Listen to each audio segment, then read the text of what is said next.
The wicked stepmother of Umuiz.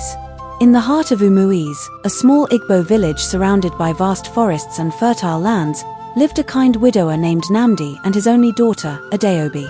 Adeobi was the apple of her father's eye. After the death of her mother, she became her father's greatest source of joy. She had her mother's kindness and her father's strength, and the entire village adored her. But life took a sharp turn when Namdi remarried.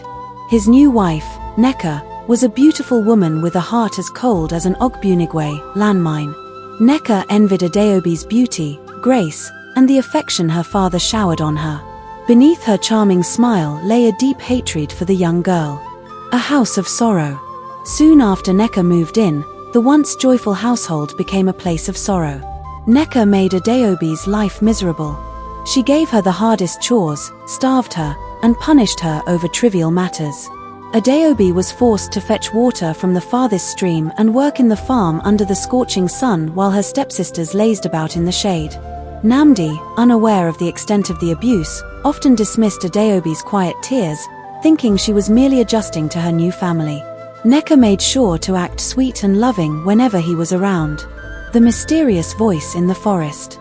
One day, Nneka gave Adeobi an impossible task. She handed her a broken clay pot and ordered her to fetch water with it. "If you return without water, don't bother coming back," she barked. Adeobi, terrified and heartbroken, carried the pot and walked to the forest stream. She sat by the water, weeping, knowing it was impossible to fulfill Nneka's cruel demand. As her tears fell into the stream, she heard a gentle voice call out to her.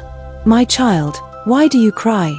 Startled, Adeobi looked around and saw an old woman dressed in white, with skin as smooth as Udala fruit.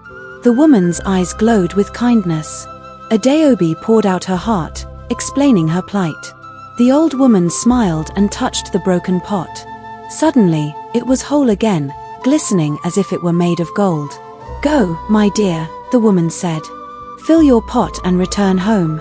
But remember, kindness will always defeat cruelty." The stepmother's greed. When Adeobi returned with the golden pot filled with water, Nneka was shocked.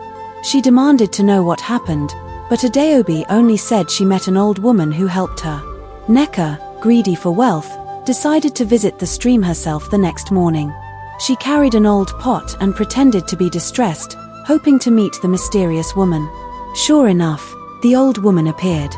But this time, her face was stern. She saw through Nneka's deceit. "What brings you here?" the woman asked. Nneka lied, saying she was poor and needed help. The old woman, knowing the truth, handed her a pot and said, "Take this home and use it wisely." Overjoyed, Nneka rushed back to the house.